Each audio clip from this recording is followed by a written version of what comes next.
Welcome back to the Hitting the Turnbuckle podcast. Now, this is a review from another show that we went to see this past weekend. We've been getting about a little bit on the Hitting the Turnbuckle podcast over the last month or so. And the show that we went to see this past Sunday was another one from the Dropkicks Academy, our good friends at DKW, as they presented Survival, headlined by a Survivor Series elimination style matchup and the main event of the evening. What better way to top off Survivor Series weekend last weekend than watching DKW Survival? Now, before we get to Survival, we had a few other matches on the card. Our good friend Archie Payne was first on the list. He is definitely one to look out for in 2026.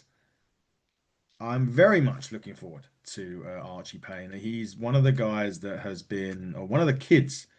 So, apart from the Cobra Wrestling Academy, of course, but he's one of the kids that I've had my eye on for a while, especially the last month or two when I've been going to events. It's certainly been, excuse me, it's a kid that's just really impressed me with his ability. And this match that I saw him in today was a slightly different match.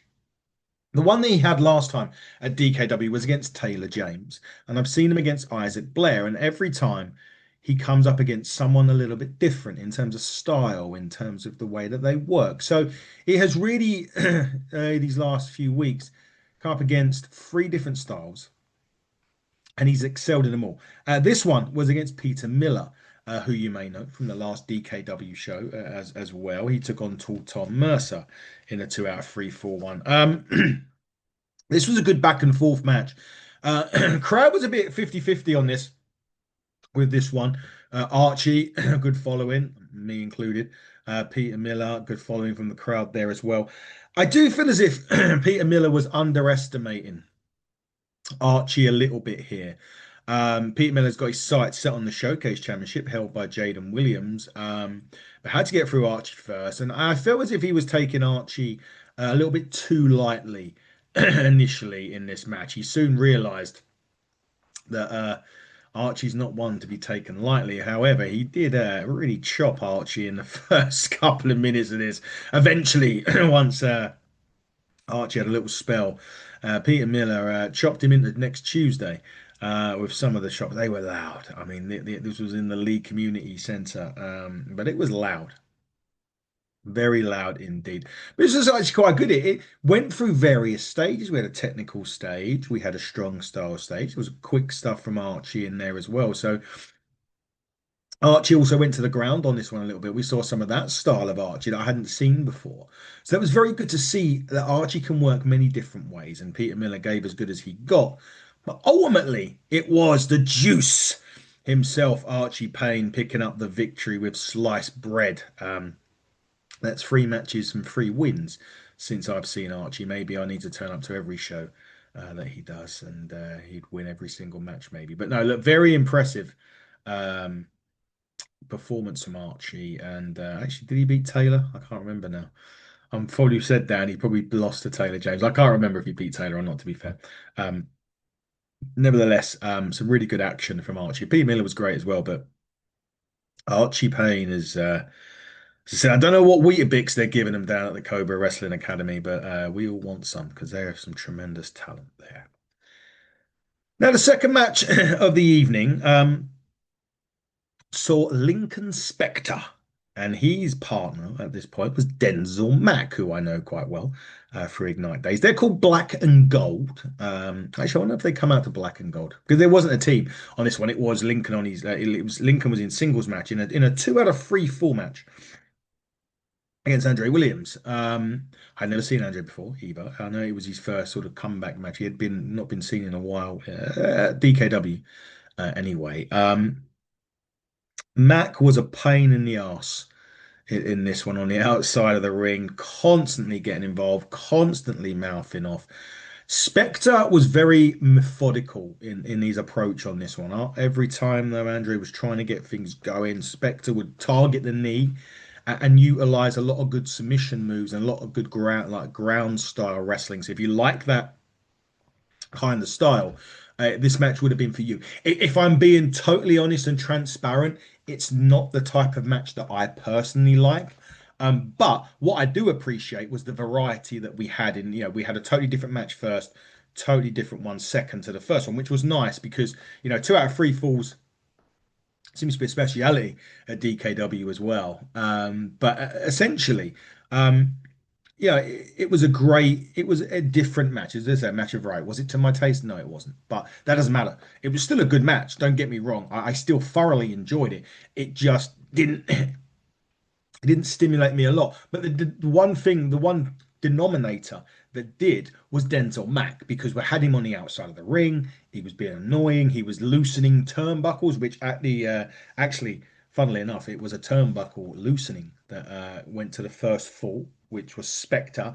He used that exposed turnbuckle to get Archie down for the 1, 2, 3. Now, as I say, throughout this, Archie, sorry, Andre down for the 1, 2, 3.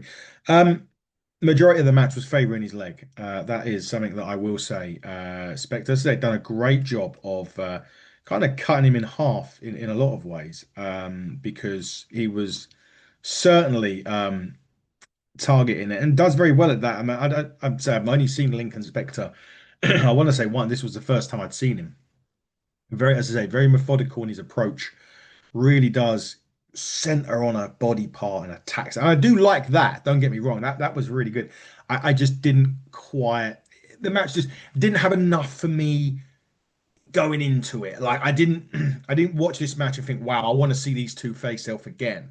And again, that's not a hit at both of the wrestlers. It just didn't work for me personally. It was a good match. Crowder involved. They hated Lincoln Spectre. He comes very cocky, brash, arrogant, heel, constantly flexing and all that sort of stuff. But still a fun match. I keep calling him Archie Andre. Andre got the second pin with like a tombstone slam. It was a good finish to that one. It was 1-1. Now at this point, obviously, we have a 2-4. It's 2 out of 3, so it's the next 4 wins. We go to sudden death, and I mentioned Mac. A lot of this good old Denzel, as Del Boy would say, and only fools and horses. He got involved again in this, and this ultimately caused Lincoln to get the second fall and thus win the champion, win the match. Now they are, of course, the Dropkicks Academy's tag team champions, so they picked up that victory. Um, but they kept on attacking and attacking Andre. And this match was before the interval, so it was a 4 match card. Now, due to the fact that the main event was a survival match in many ways, or in many ways, it was a survival match. They only had 4 matches on the card, which was nice. So this was leading nicely into the interval. But Mac and Lincoln continued the beating on Andre, and that led to someone from the Dropkicks Academy, Ben Stitch. Apologies, Ben. I can't pronounce your last name, and if I do, it's going to make it worse. So we'll just call you Ben. He come out, evened up the odds, and a match was made for after the interval, which was Mac against Ben, and that was coming up. And it actually was quite interesting because Ben had never looked like he, not had many matches, even if this was his first one against Denzel, who's well, compared to him, vastly experienced. And ultimately, in this match, as much as Ben was really trying, and he really was, he did give it his all. Did Ben in this match? He was trying everything to beat Denzel, and he had a couple of near falls in this. There was a few times where I thought that hand was going to hit the mat for the 3. Likewise, Ben never gave up in this. Denzel had to dig in real deep on a few times, and Ben kept kicking out. But ultimately, the experience of Denzel Mack did indeed pay off, and Denzel picks up the victory on this. And look, I don't know what's going to happen with his tag team championships. I believe that they're on the line, potentially coming up in Bromley in January. They're doing a rumble for those people in January. They're coming back to Leon C on March the 1st, I think, something like that. Hang on, let me just confirm that date because I don't like to not learn to say things properly. Yeah, Sunday, March 1st, back at Leon C. We'll be there, without a doubt. We'll be seeing that show again. And that show is called Loaded. Now, Loaded is a show that is decided, matches are decided, participants are decided, stipulations are decided by the fans. Oh boy, this is going to be a lot of fun. Now, there was also a little bit about a GM. Now, I didn't catch all of this because I had to nip out to the gents. But nevertheless, it looks like there's a GM change or a GM election coming up in DKW in the near future. One of the current GM got laid out by the commentator. Again, forgive me, names. I missed majority of this, so I apologize for not being there through this. But yeah, it's an interesting one, and maybe there's some elections coming up in the DKW ranks to see who the new general manager is. Perhaps in January, maybe in March. Who knows? Be interesting to see what happens there and how that transcribes going forward. Now, as I was coming back, the current general manager was being helped out to the back. But then we got to the main event. Now, this was a Survivor match. Again, traditional Survivor Series rules here in this one. I loved nearly everybody in this match. In this match, I did, and they had some good friends of mine as well. Tall Tom, Tiny Tom, Tom Fun, whatever you want to call the guy. Uh, was in the match. Obviously Taylor James, who is a good friend of the show and a good friend of me as well. He was in there, and Latif Diaz was in there as well. She was making part of the team that was captained at this point by the showcase champion Jaden Williams. Now they were going against the DKW British Heavyweight Champion Big O, Matt Craven, Founder Jackson, yes, Founder Jackson, and Regan Blade. Regan Blade, by the way, a bit like Archie Payne or AJ Payne or the Juice, whatever you want to call him. 2026 is going to be a huge year for Regan Blade and Archie Payne, nevertheless. Watch this space to everybody on this. This was chaos. When I say it went everywhere, there was people outside of this community center. I think there was like a bar outside, people were eating. It nearly spilled out into there. It was everywhere. It was going to the merch table. There was shoes and trainers getting involved in this. It was just absolute madness, and I love madness. It's one of my favorite things, and this is why I love these type of shows because there is so every match isn't strong style, every match isn't 50-50. There's a lovely variety of matches on these. I don't mean disrespectful when I say smaller British independent shows, but if you do go to the big ones, you're seeing the same thing recycled just with different people. But with the small, quote unquote, smaller independent shows, you do get variety and it's a lot more fun because, like me, if you like variety and you like different things and you like different flavored ice creams, these shows are for you because this is exactly what DKW and Ignite and other shows, United Wrestling, give you. They give you some variety, and this was just nuts. It was absolutely crazy. However, Tall Tom, baby, eliminated Founder Jackson with a big boot in this, and that started the soul of eliminations. Now, next was Will Craven, and he went from a small package from Jaden Williams. And then poor Latif Diaz. I mean, listen, she was giving it as good as she got in this. She was going nuts. She was trying to get elimination. She was hard hitting. She was getting hit as hard as she was hitting others. She would love, to be honest, she probably loved it in there, if I'm honest with you. And one, to be fair, that again, like I would like to, what I would like to see with Latif Diaz, I'd love to see her in a match, like a one-on-one match. I really want to see her showcase some talent, and I want to see her in the ring one on one with someone. I need to because with these survivor matches, you don't quite get to see the everyone's ability. Everyone will have their minute or two when they hit all the moves and all that jazz, but you won't necessarily get the opportunity to see them in a 10-minute match where you actually get to really understand them, if that makes sense. And I really want to see that with Latif Diaz because I think she's got something there. Listen, I'm not fucking not a wrestling scout by any stretch of the imagination. I've never really done wrestling in my life, apart from a month's training. So to me saying that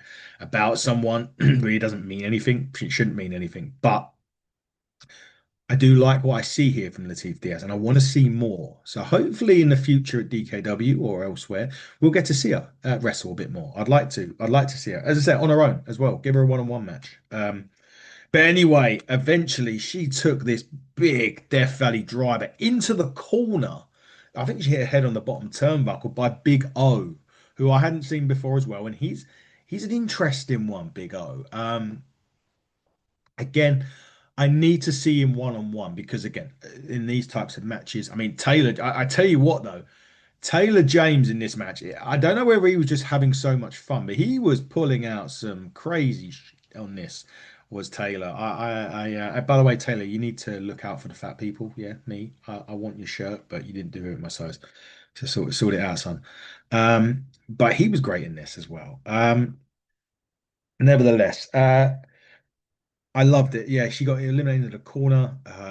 Big O again. I want to see more of him. And then Big O gets eliminated by countout. And then Tom goes eliminated as well. And it leads to Taylor James, Jaden Williams, and Regan Blade. Now, throughout this match, the Team Jaden or Team Swift Sonic, maybe, I don't know. They were having a little bit of an argument between themselves about who the captain was, and there was a little bit of, I suppose, testosterone keeping it. Well, not necessarily with Latif, of course, but with the men on the group, and there was a little bits of dissension creeping in as this match went on, and eventually, it was that little bit of dissension which caused an issue. There was a move that was going to be hit. Regan moved out of the way. He was up. Jaden had him like this. So he had Regan in front of him. Taylor was going to come off the top, hit the Panama Sunset. Regan moved and he hit it on Jaden Williams. And Regan pinned the showcase champion, Jaden Williams. And then it was him and Taylor James.